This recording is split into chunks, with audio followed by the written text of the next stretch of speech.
titulada Crónica, la reconstrucción de un pasado. Sabina Alegre tiene la palabra.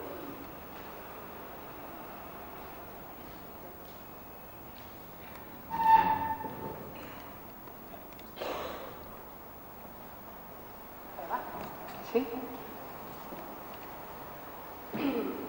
He sabido que casi todas las novelas de García Márquez han sido escritas después de presentarse durante muchos años como temas obsesivos en la mente del escritor.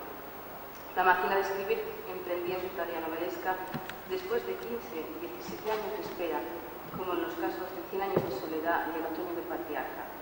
En el caso de Crónica de una muerte anunciada, 1981, el proceso no se ha visto alterado sino acentuado. La maduración del libro en el pensamiento del escritor dura 30 años, mucha vida. Esta es su manera de escribir, aunque el acto de llenar las cuartillas, sin prescindir nunca de unas rosas amarillas a la vista, le ocupe a García Márquez unos meses, de las 9 de la mañana a las 3 de la tarde. Que sus libros resistan tantos años de abandono es para nuestro autor una prueba concluyente de que deben escribirse.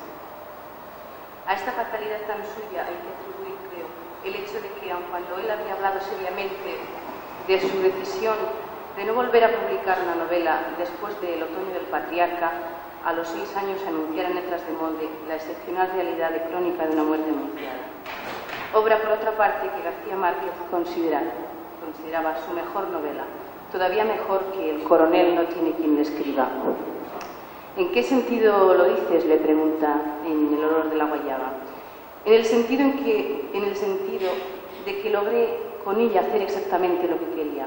Nunca me había ocurrido antes. En otros libros el tema me ha llevado, los personajes han tomado a veces vida propia y hecho lo que les da la gana. Pero yo necesitaba escribir un libro sobre el cual pudiera ejercer un control riguroso y creo haberlo logrado en Crónica de una muerte anunciada. El tema tiene la estructura precisa de una novela policíaca. Fin de cita. Posiblemente 30 años son suficientes para ir amarrando un tema y unos personajes a un destino que el autor conseguirá ya mantener mientras va escribiendo el libro. Sin embargo, y pese al control riguroso que ejerce sobre la obra, García Márquez rompe su compromiso al publicar la novela cuando el general Pinochet sigue todavía en el poder. Quizá ello demuestre que cuando el novelista puede llegar a domesticar como nunca a sus demonios, no puede por menos de echarlos a la calle. En todo caso, las declaraciones del caribeño respecto a su novela, a Crónica de una muerte anunciada, la mejor,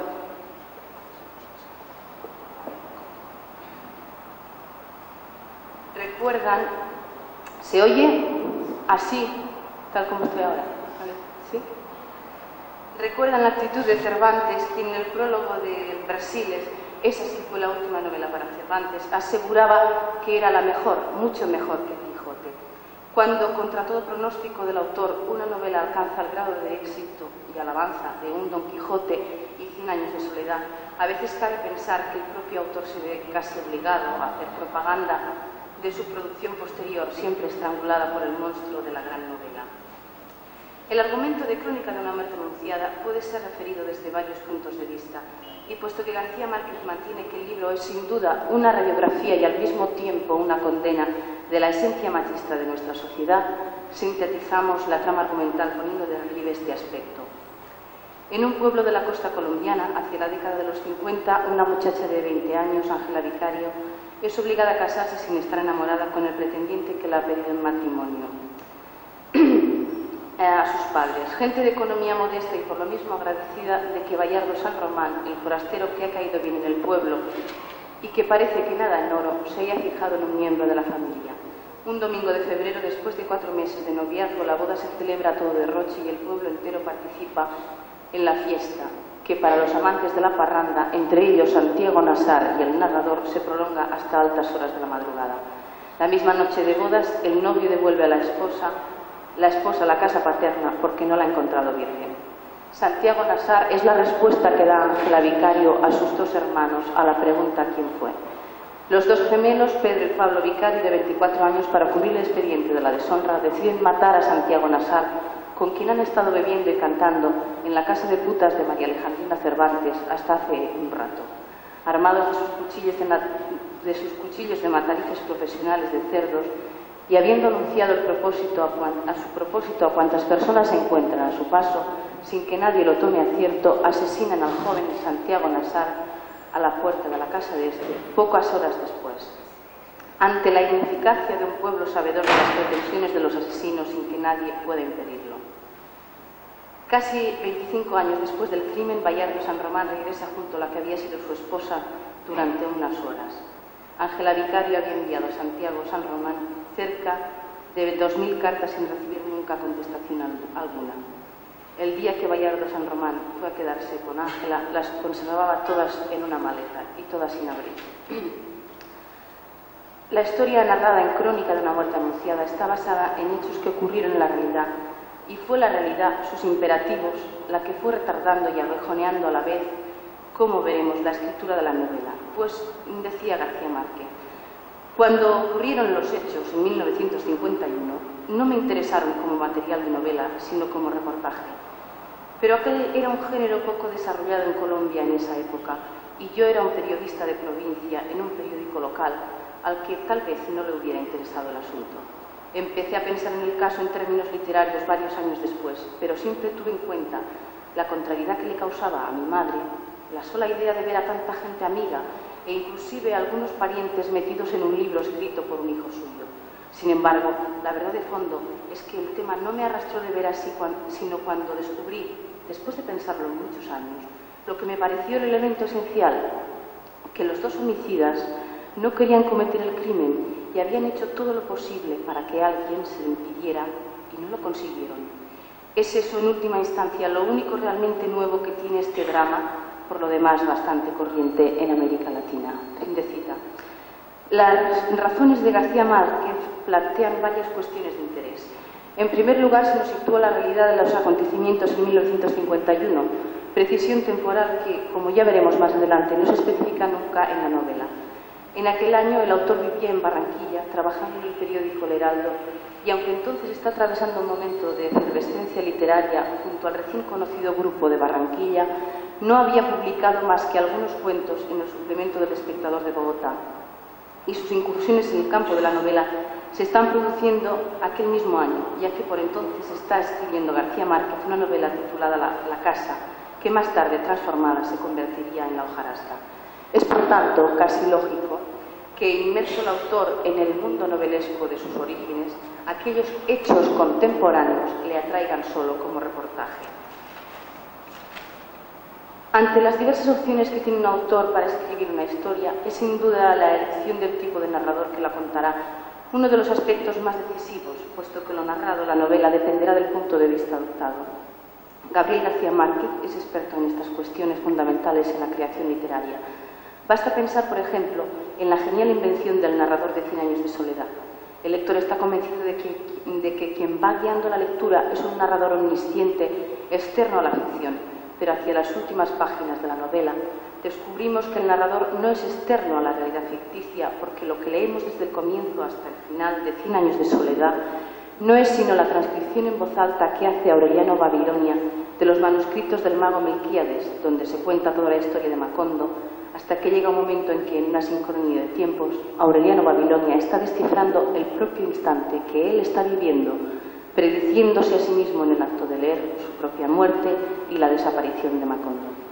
Para la crónica de una muerte anunciada, García Márquez escoge un narrador en primera persona, y lo mismo que el narrador de esta novela dice respecto del juez instructor del sumario: nunca supe su nombre, todo lo que sabemos de su carácter es aprendido en el sumario, podría a su vez ser afirmado del narrador de crónica. En ningún momento sabemos su nombre. Todo lo que podemos saber de él lo averiguamos en esta crónica. Por ello, si queremos caracterizar al narrador como personaje, hemos de recurrir a su propia crónica, firmada por un señor muy famoso y muy coherente, aprovechándose quizá de que el narrador cronista, que es consciente de estar contando esta crónica en el curso de las indagaciones para esta crónica, se ha olvidado por alguna razón de identificarse. El narrador sin nombre, pues, y sin edad exacta averiguable, aunque es de la misma generación que Santiago Nassar, estaba de vacaciones en el pueblo sin nombre donde tiene lugar el asesinato, cuando éste se produce un lunes del mes de febrero. Los padres y los hermanos del narrador tienen fijada su residencia en el pueblo. El narrador procede de una familia numerosa, lo mismo que García Márquez, y doña Luisa Santiago es la madre de Luis Enrique, mi hermana la monja, Margot Jaime y otros hermanos del narrador que no aparecen personalizados en la crónica. Por aquel entonces el narrador estudia fuera del pueblo, pero sus amigos siguen siendo los que crecieron con él en la escuela, porque la amistad ha perdurado a lo largo de los años. La pandilla es la misma durante las vacaciones. Santiago Nassar, de 21 años al morir, Cristo Bedoya y Luis Enrique y su hermano son con el narrador 4 amigos inseparables, amantes de la parranda, la bebida y las mulatas de la casa de María Alejandrina Cervantes. La Cervantes fue, no solo para Santiago Nassar, sino para todos los amigos, una personalidad decisiva en su manera de entender el mundo, aunque fuera a través de una porción muy pequeña del mundo a la que, sin embargo, hay que enfrentarse, la cama. De la significación de María Alejandrina Cervantes, en cuyos brazos se hallaba el narrador mientras están matando a Santiago Nassar, habla el narrador en estos términos.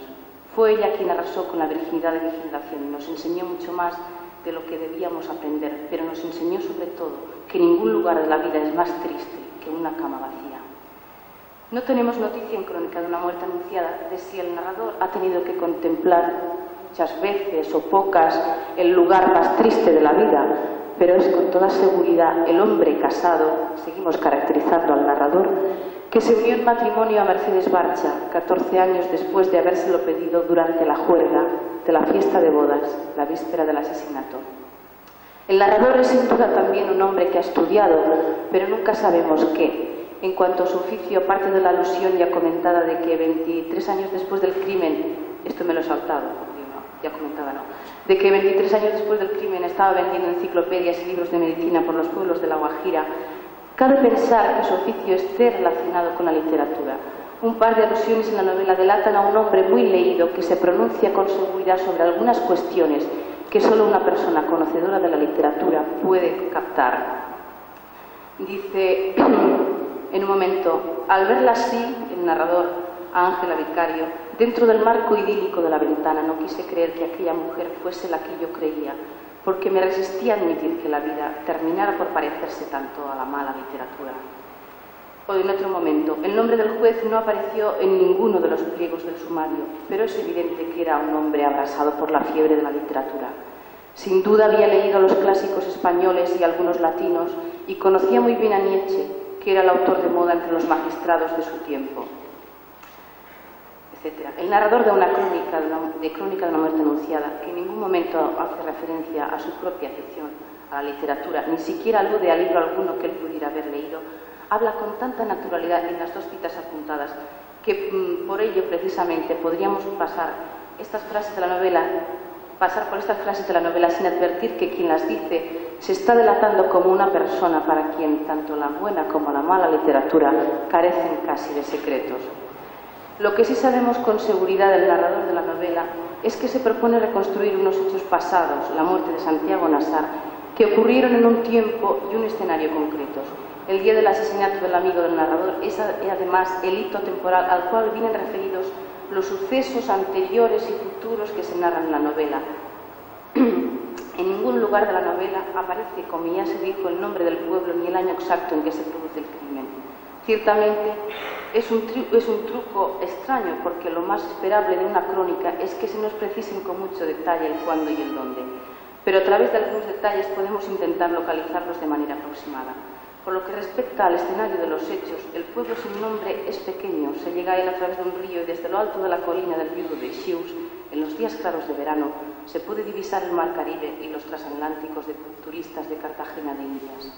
La ciudad más próxima a este pueblo hay que suponer que es Riohacha, pues de allá viene el juez instructor del sumario a los pocos días del drama, y allá van a Riohacha los hermanos Vicario a esperar en la cárcel que se celebre el juicio.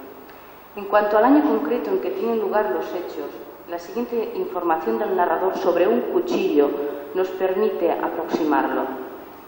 Uno de los cuchillos era de descuartizar, con una hoja oxidada y dura de 12 pulgadas de largo por 3 de ancho, que había sido fabricado por Pedro Vicario con el metal de una cegueta, en una época en que no venían cuchillos alemanes por causa de la guerra.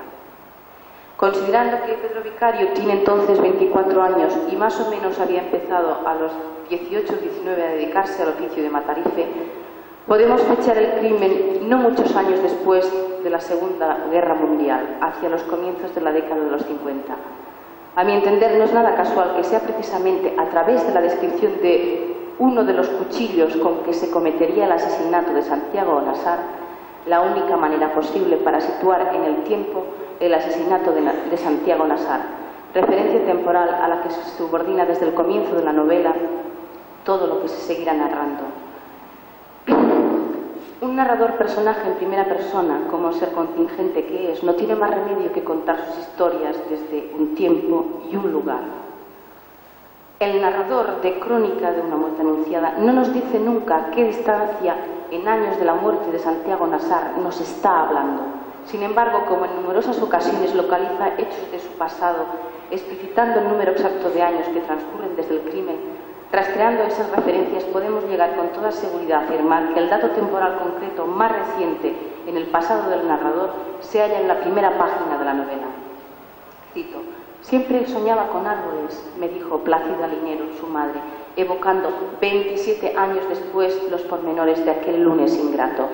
Por tanto, y parafraseando un poco el comienzo de 100 años de soledad, podríamos decir, muchos años después, por lo menos más de 27, el hijo de Luisa Santiago había de recordar con su relato, Crónica de una muerte anunciada, el nefasto día que mataron a Santiago Onasar. Ya tenemos al narrador situado en un presente aproximado, de cuyas circunstancias y vicisitudes no nos cuenta nada en la novela. Todo pertenece al pasado, lo que ocurrió, lo que le revelaron, lo que le dijeron.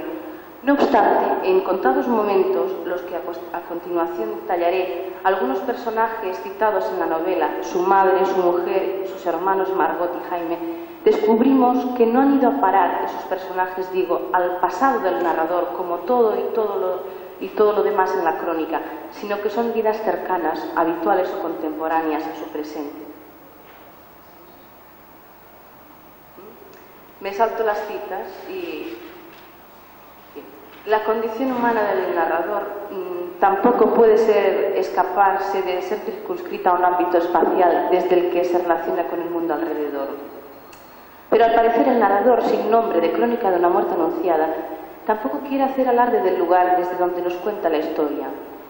Pero unas frases desperdigadas en la novela me permiten sostener, que me las salto, la tesis de que el narrador está refiriéndonos la crónica desde el mismo pueblo en que ocurrieron los hechos.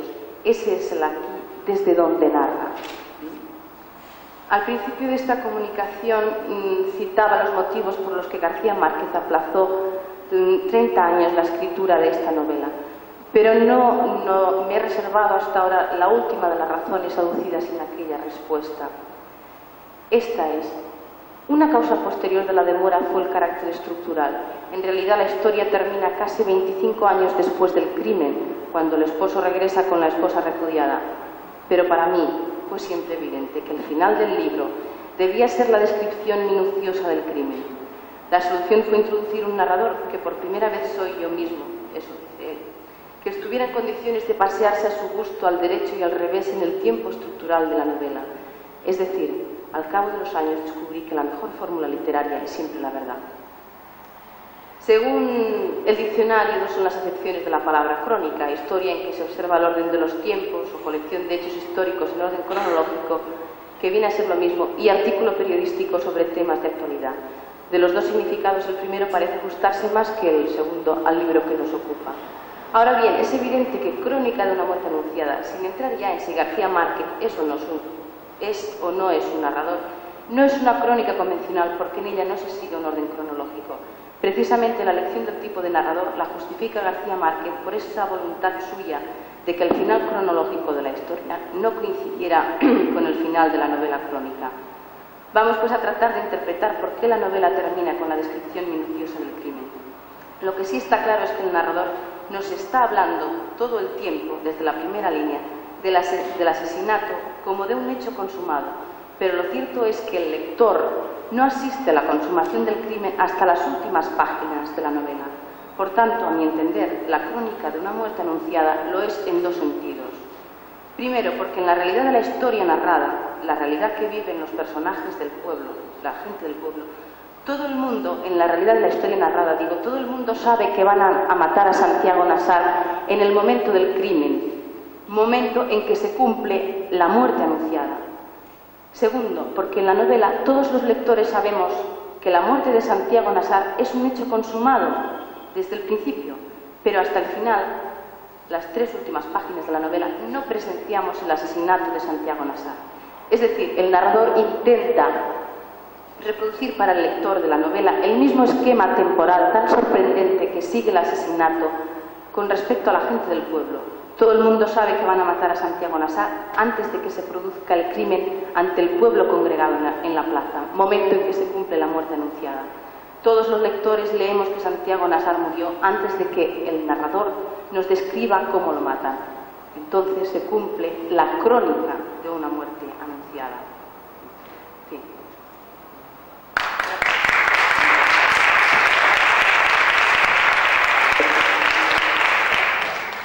A continuación, el profesor Jesús Benítez, de la Universidad Complutense, hablará de Gabriel García Márquez y un texto periodístico.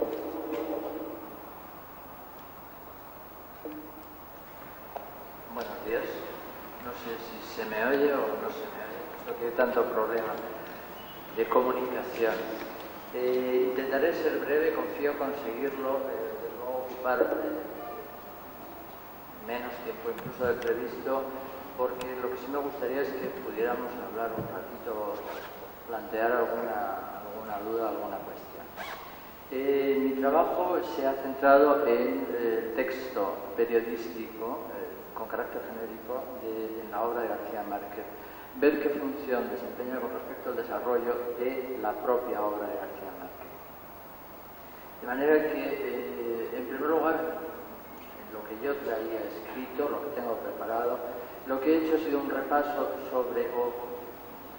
muy rápido sobre el desarrollo o la formación o los ingredientes que a mí me parecen fundamentales en el origen del texto periodístico en la literatura de Hispanoamérica.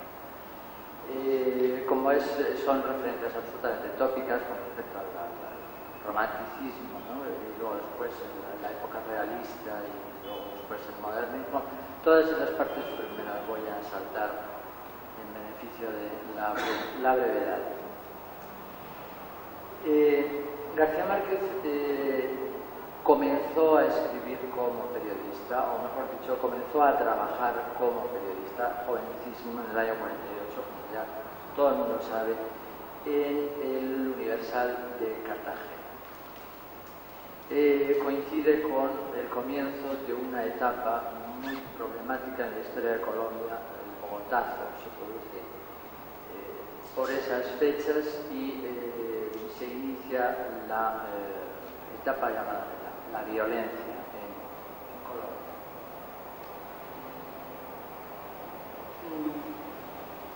Desde el primer momento, la obra periodística de García Márquez ya presenta unos rasgos bastante definidos, bastante concretos. Por ejemplo, el tono humorístico es permanente y las primeras 38 notas que publica firmadas como redactor de ese periódico, se ocupa de temas absolutamente variados, nada definidos, no se define en absoluto el interés personal del periodista, son temas nacionales, son temas internacionales, siempre en tono de comentario, con una estructura ensayística y casi siempre desde un punto de vista humorístico.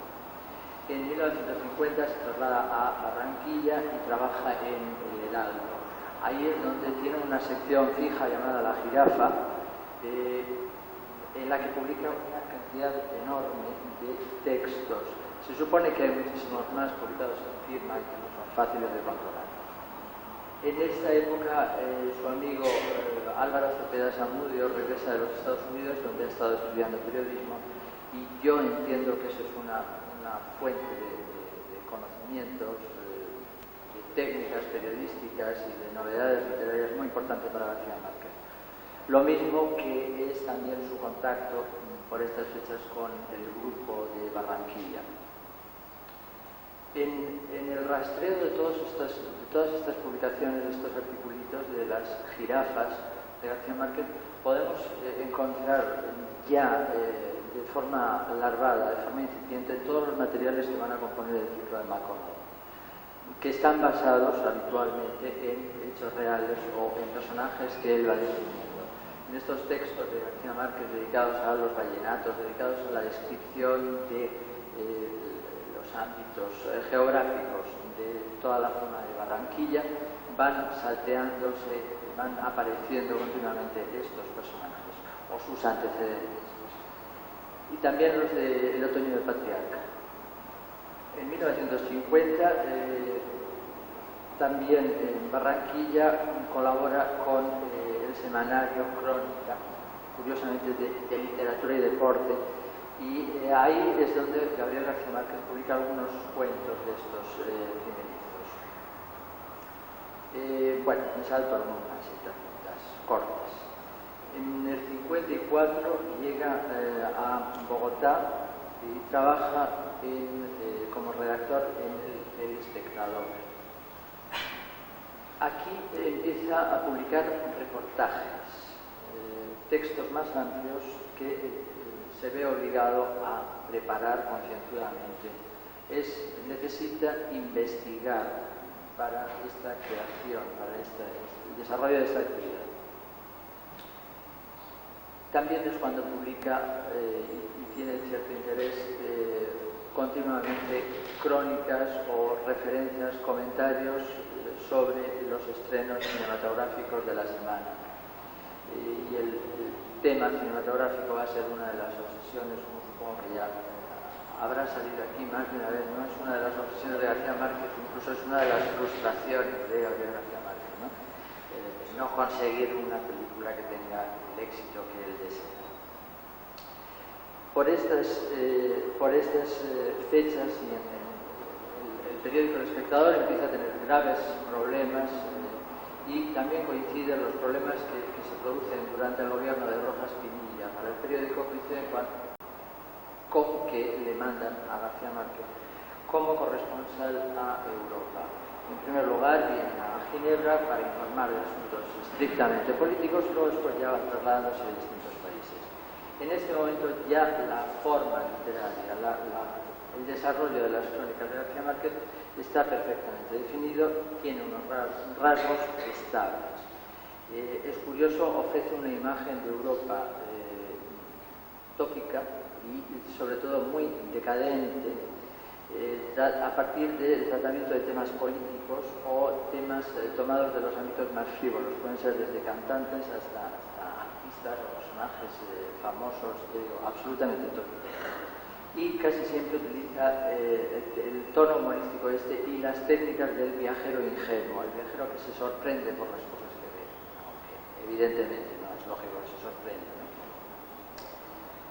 En general, y como ocurre con todas estas técnicas periodísticas, se tiende a la valoración de lo temporal. Lo temporal porque es un testimonio de época y también lo temporal porque en todos estos textos periodísticos los desarrollos temporales son continuos, las referencias, de manera que continuamente hay larvadas en estas publicaciones mini relatos, mini estructuras narrativas, por lo menos, ¿no? En el año 57 regresa concretamente a Venezuela para trabajar en la revista Momento, que dirigía su amigo Plinio Apuleyo Mendoza, y luego después ya empieza a colaborar con Prensa Latina, ¿no? Con lo cual tiene que desplazarse a Cuba y luego finalmente a Nueva York. Por esas fechas, hacia los años 60, 61, 62, ya comienza a publicar todos los textos extensos de los libros del ciclo de MacConaughey. Y parece que se va alejando de la actividad periodística. Desde luego se pierde la sistematicidad en la dedicación de García Márquez al periodismo. Empieza a dedicarse mucho más al cine y también a la publicidad.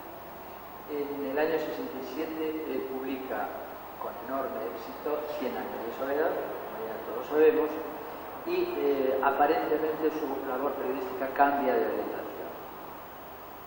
Sus colaboraciones son menos frecuentes, retoma textos antiguos publicados en periódicos como El relato de un náufrago o como Cuando era feliz e indocumentado, recopila crónicas, les da una cierta unidad y las publica en forma de libro, Operación Carlota, por ejemplo, y también empieza a colaborar ya de una forma mucho más gratificada económicamente en El País de Madrid y en El Espectador de Bogotá.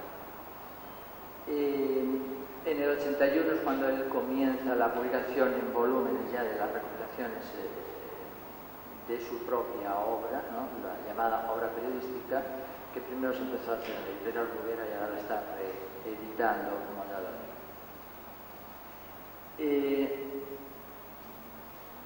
En el conjunto de la obra, además de apuntes o capítulos de novelas o cuentos, se ajusta a las formas habituales de los géneros periodísticos. Abundan los comentarios de tono ensayístico, de estructura ensayística, de contenido doctrinal, más o menos objetivo, pero también hay muchos casos en que aparecen rasgos diferenciales.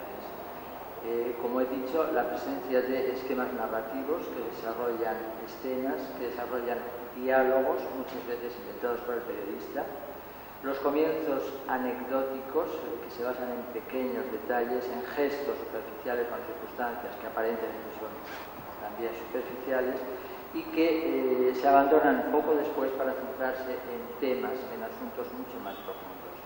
La búsqueda de detalles auténticos, entre comillas, y que normalmente complementan la credibilidad de los textos.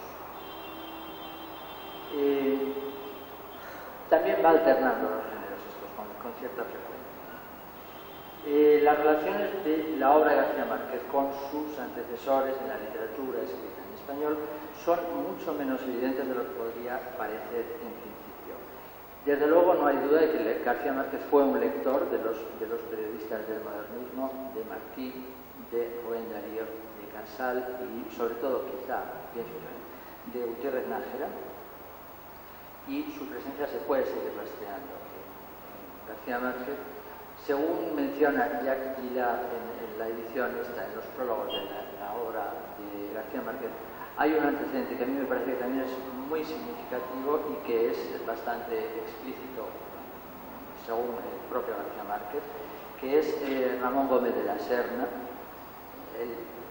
Su presencia a mí me parece que es bastante clara. Y con respecto a las escuelas periodísticas, estas más próximas a nosotros, el llamado nuevo periodismo norteamericano, por ejemplo, yo creo que no hay una influencia, fundamentalmente porque la obra de García Márquez se había publicado antes de que se desarrollara el nuevo periodismo, ¿no? Lo que sí hay, yo creo, es una serie de fuentes comunes. García Márquez directamente y también a través de sus amistades barranquilleras conoció la obra de Hemingway, de Truman Capote o de Norman Mailer, sin duda, y esos son quizás los orígenes de unos resultados paralelos, o por lo menos próximos. Con respecto a la obra del mismo García Márquez, a mí me sorprende la distancia que hay entre los textos llamados periodísticos y los textos narrativos. Distancia absoluta, de estilo, de desarrollo, de puntos de vista.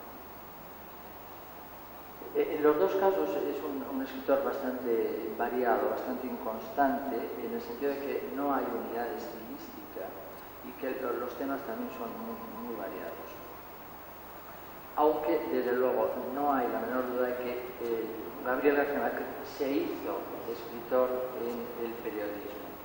De manera que las técnicas de escritor las tuvo que desarrollar a partir del momento que tuvo que buscar todos los recursos de concisión a los que le obligaba el trabajo periodístico, todo aquello que amplíe el contenido semántico sin alargar el desarrollo textual, los símbolos y también la necesidad de una retórica que, a pesar de ser una retórica estudiada, una retórica elaborada y muy consciente, armonice con las posibilidades culturales de la época y sobre todo armonice con el tipo de lector al que se dirige, que en el caso sobre todo de la última época periodística de García Márquez es un lector claramente internacional, ya no se dirige solo a colombianos en absoluto. Él desde siempre ha confesado que su aspiración era ser novelista, de manera que toda su obra periodística también, quiero decir, desde ese punto de vista también tiene justificación.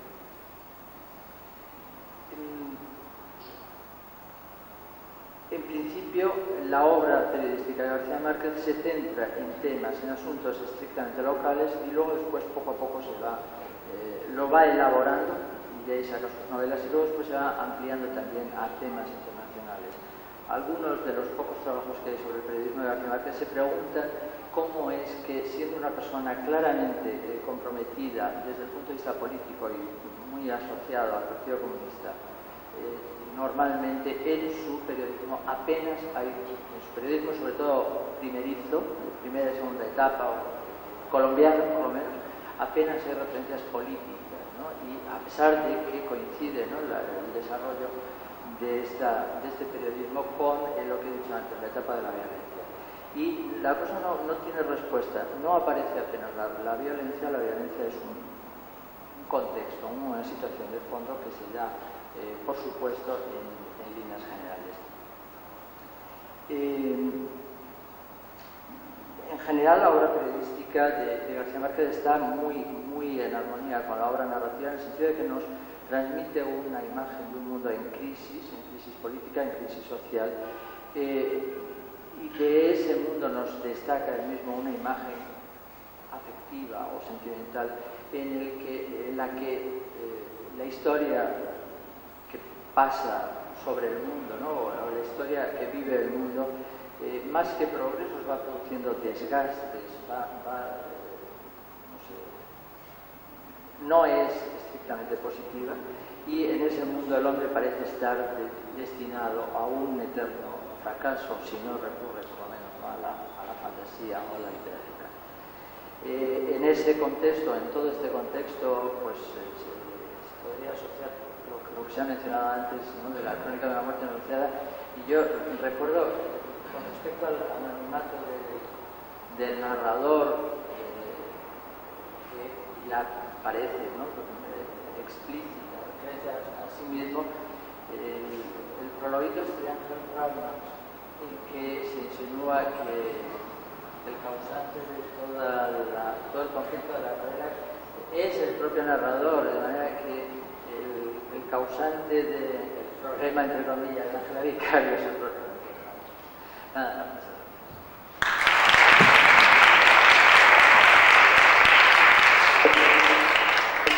A continuación intervendrá el profesor Fabián Gutiérrez, de la Universidad de Valladolid, con una comunicación titulada de la novela al teatro, Crónica.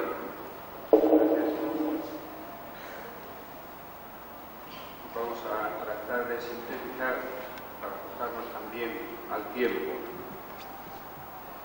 Esta comunicación es una reflexión que está a caballo entre la teoría y la práctica literarias.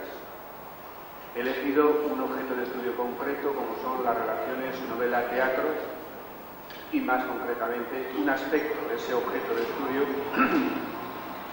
que es el examen de las diferencias que se dan en los discursos novelesco y teatral cuando ambos nos cuentan una misma historia. Lo que pretendo únicamente es realizar una contrastación que pueda operar inductivamente sobre la teoría general de las relaciones novela-teatro, que podía ser enunciada más o menos de este modo. Los diversos elementos que otorgan a un texto carácter teatral frente al texto narrativo se encuentran repartidos con distinta intensidad en el diálogo, en la acción, en la configuración de los personajes y en las acotaciones. Dentro de las obras procedentes de la novelística, las obras teatrales, hay unas que tienen la suerte del éxito, se pueden recordar varias a nivel de libros recientemente, y hay otras que solamente reciben una discreta aceptación por parte de verdaderos adictos al teatro. En este segundo caso se encuentran la mayoría de las adaptaciones teatrales de Gabriel García Márquez. No es, sin embargo, Crónica de una muerte anunciada la primera obra, ni tampoco la última que ha sido llevada a la escena. Hay muchos ejemplos, aparte lógicamente de un diálogo específicamente teatral que es Diatriba de amor contra un hombre sentado. Las similitudes entre los géneros narrativo y dramático parecen limitarse en una primera apreciación de conjunto a los aspectos de la historia. Además, las fuerzas sustanciales básicas que operan en esa historia dinamizan de modo semejante ambos tipos de texto. Los dos pertenecen a sendos géneros literarios y, por tanto, son poiesis en el sentido global que Aristóteles da al término. Las diferencias entre ambos géneros, sin embargo, son mucho más numerosas y evidentes, y también en términos generales puede decirse que lo diegético, el material narrativo que constituye el relato, y las descripciones predomina en la narrativa, frente al predominio de lo mimético, la imitación por medio de operantes que dialogan en el teatro. En el caso concreto del texto para la representación de Crónica de una muerte anunciada que voy a utilizar en el análisis, no solamente se da el supuesto de que el autor no dirija la representación, sino que además el autor de la adaptación teatral no es ni siquiera García Márquez, sino Salvador Tábora, director del grupo teatral La Cuadra de Sevilla, que es quien lleva a efecto la mayoría de las representaciones que se han hecho de esta obra. Y vamos con cada uno de esos aspectos en los que creo se encuentran las diferencias entre los textos novelístico y teatral. El diálogo era el primero, y en la obra teatral el diálogo debe ser el material lingüístico utilizado para construir verbalmente en el escenario, sobre todo la acción dramática. Secundariamente, completa también la configuración de los personajes e informa sobre el espacio y el tiempo representados. Si el diálogo es escaso en Crónica de una muerte anunciada, en la versión novelesca, en la versión teatral de Salvador Tábora lo es todavía muchísimo más. Los motivos son diferentes en su mito. De este modo, en esa brevedad del diálogo, lo inesperable no se produce, y lo esperable también. Las situaciones dramáticas, conflictivas, su justificación, las informaciones complementarias sobre acciones, personajes, espacio y tiempo, no han sido confiadas al componente verbal dialogado del teatro, sino de modo casi exclusivo a las acotaciones, a los elementos escenográficos, de gestualidad, movimientos, etc., de los que hablaré en breve. El otro elemento era la acción teatral. Es creada lógicamente a través del diálogo y debe ser una especie de corriente eléctrica única que fusione a los demás elementos que operan en el hecho teatral. Además, debe constituir la acción lógico-temporal de diferentes situaciones dramáticas y ser un elemento transformador y dinámico que permita pasar de una situación a otra. La acción que en la historia de Crónica de una muerte anunciada se ofrece al lector puede ser reducida a una anécdota muy breve que consta solo de 4 grandes secuencias narrativas en las que se integran las funciones nucleares del relato. La primera es el fracaso de la boda de Bayard Saint-Romain con Ángela Micali. Omito todo el contenido que tiene esta gran secuencia. La segunda secuencia está generada por la función final de la secuencia anterior y se podría rotular como la venganza de los hermanos de Ángela. Esta secuencia segunda se expande, tiene un desarrollo a través de las 2 secuencias siguientes, la tercera y la cuarta. Vamos con la tercera, que es la más significativa. La secuencia tercera, primera fase de los medios utilizados para desarrollar la función nuclear media de la secuencia anterior, la venganza de los hermanos, está constituida por los anuncios del deseo de venganza de los hermanos Micali, que llevan a efecto ante los habitantes del pueblo. Su inicio, el inicio de esta secuencia, se corresponde con el deseo real de no tenerse que ver obligados a cumplir su amenaza, cuyo desarrollo se concreta en los medios que utilizan para ello, y es la difusión de repetidas declaraciones de intención ante los habitantes del pueblo, y cuyo resultado, cuyo cierre, es solo parcialmente positivo. Consigue dar publicidad a sus intenciones, pero no consiguen que Santiago Vicario Santiago Nasar se dé por aludido. Y la cuarta y última secuencia no es más que la muerte de Santiago Vicario, donde se cierra toda la historia. Y esta es la historia, en resumen, que deberían compartir tanto la narración como la versión teatral. Sin embargo, Tábora, el adaptador teatral, no solo ha prescindido de la secuencia tercera, sino que ha incorporado a la versión dramática algunas funciones secundarias. La autopsia del padre Amador, las intervenciones del coronel Aponte, la llegada del obispo, etc. En cuanto a las figuras actanciales, básicamente presentan el mismo sistema de fuerzas tanto en la novela como en la adaptación teatral. Con todo, a pesar del indudable atractivo de la historia de Crónica de una muerte, que acabo de resumir, creo que el más destacable valor literario de esta obra de García Márquez reside en su discurso, en el hábil y permanente juego con la temporalidad de la propia historia. Omito todo el desarrollo.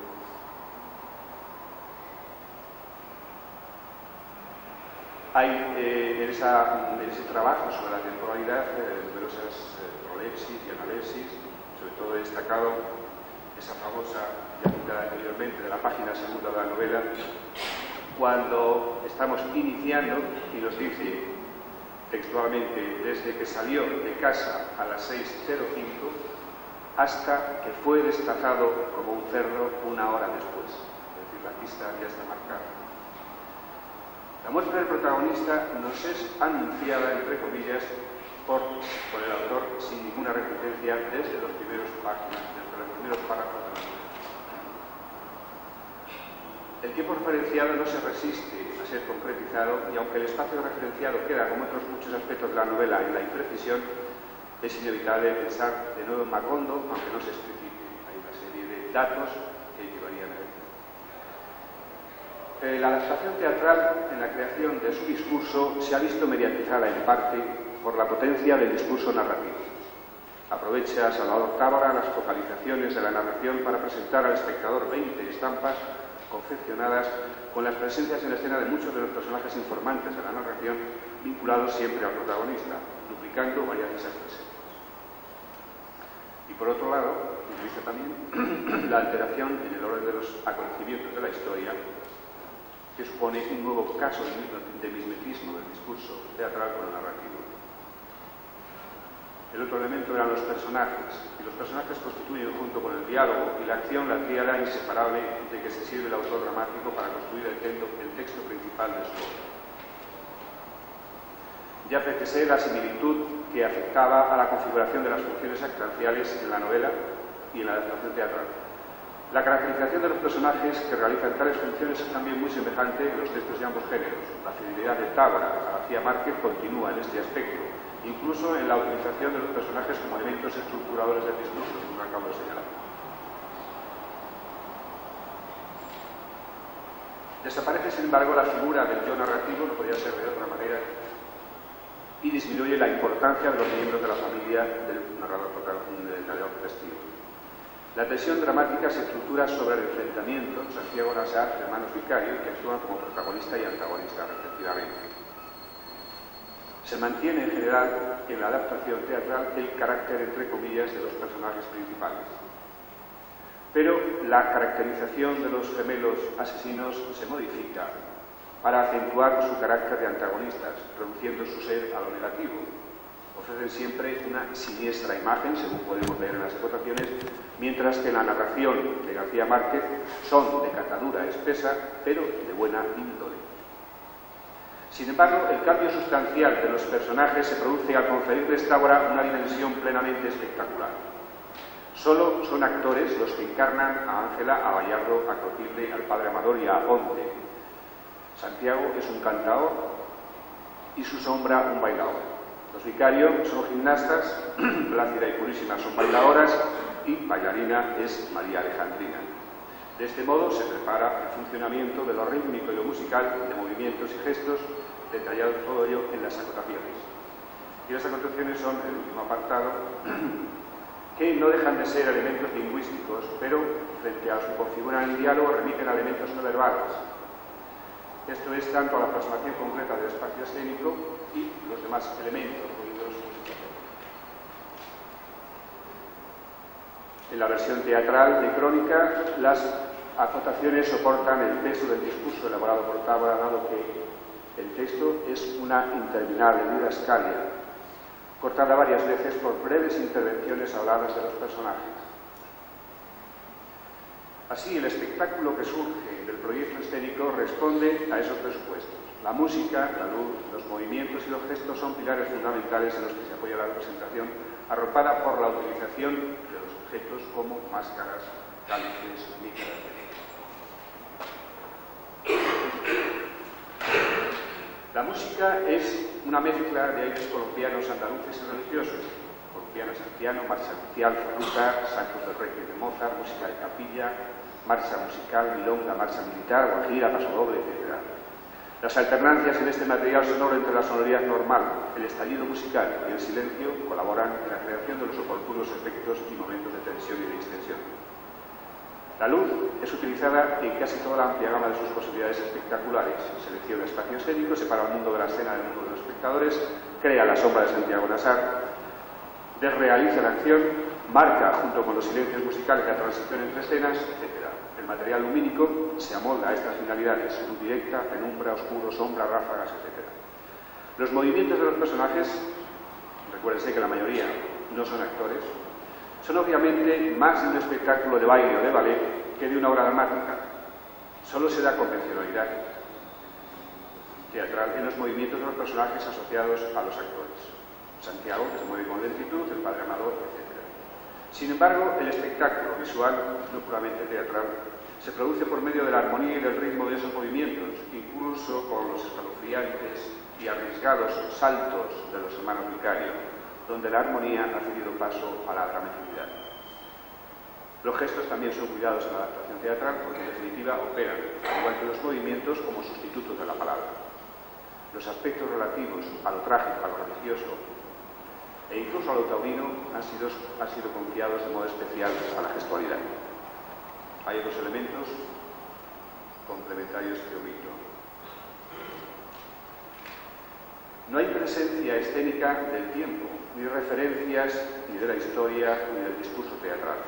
El espacio escénico abstracto y onírico se concreta en una atmósfera hispanoamericano-andaluza.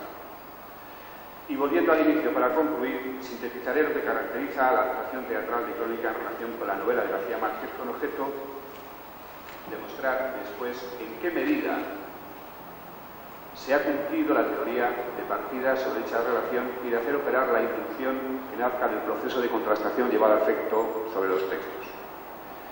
He hablado por un lado de historia y de discurso y por otro de diálogo, acción, personajes y acotaciones. Ahora he de precisar que el diálogo y las acotaciones son elementos específicos del discurso, mientras que la acción y los personajes pertenecen tanto a la historia como al discurso. A la primera, por cuanto la acción configura el relato y los personajes concretizan a los actores. Y al discurso, en tanto, su presentación y su caracterización son objetos de la forma expresiva. Pues bien, la adaptación de Tábora no parece haberse limitado a incorporar los elementos comunes, sino que se ha apropiado de otros pertenecientes al discurso novelesco y solo ha desarrollado las acotaciones de entre lo que se presentaban como propios del género teatral. Por ello, el resultado ha sido un producto solo acto para minorías, lo que en modo alguno quiere tener sentido peyorativo. Se respetan en la adaptación teatral la historia y los actantes, con las variantes que he señalado, la caracterización negativa de los vicarios. Lo que, aunque dramáticamente es aceptable, significa que se empieza a ofrecer algo distinto de lo que el autor colombiano ha escrito, pero también se respetan acción y personajes en su faceta de elementos del discurso narrativo, hecho que no estimo del todo pertinente en el teatro, donde tales elementos deben tener mayor autonomía y especificidad. Tábora ha roto también con la convencional distribución de los elementos específicos del discurso dramático, diálogo y acotaciones, lo que le aleja de la mayoría al espectáculo previsto. Reduce al mínimo el diálogo y privilegia las acotaciones, explotando, como he dicho, los aspectos musicales, lumínicos, de movimientos y de gestos. Consigue un drama no convencional y aceptable como experimento, lo que sin duda era su intención. El mundo de la crónica teatral no es, en efecto, el de la novela. El profuso uso de acotaciones y las dos grandes inversiones realizadas por tabla, de crónica a poema, una, y la ubicación de la acción en un espacio inconcreto entre Hispanoamérica y Andalucía, otra, hacen que lo percibido en el drama solo se corresponda con la novela en su núcleo. Es verdad que el adaptador explota algunos de los subtemas y símbolos encerrados en la narración de García Márquez, el machismo, la virginidad, el cuchillo, lo religioso, esté o no vinculado a Cristo, etc. Pero es igualmente cierto que modifica maniqueamente la relación protagonista-antagonista que se da en la novela. A los segundos me acabo de referir. En cuanto al protagonista teatral, no puede ser más discordante del novelístico. El Santiago Nasal dramático es un héroe trágico y casi mítico, una víctima del Fátima. El personaje de García Márquez tal vez sea trágico, pero es poco mítico y nada héroe. No hay más que recordar su final, cuando se enteró de que lo iban a matar. Se puso pálido y perdió de tal modo el dominio que no era posible creer que estaba fingiendo. Y tras su acuchillamiento, Poncho Lanao confesará al narrador que no podría olvidar el terrible olor a mierda, página 190. Aunque la versión teatral mantiene la historia de la novela, parte de su imponente discurso, lo que no mejora el dramático, y casi todos los personajes, aunque selecciona los parlamentos para obtener concentración dramática, y aunque la adaptación es aceptable, el Santiago dramático y el mundo en que se mueve muy poco tienen que ver con el personaje y el mundo que García Márquez concibió en su crónica novelada.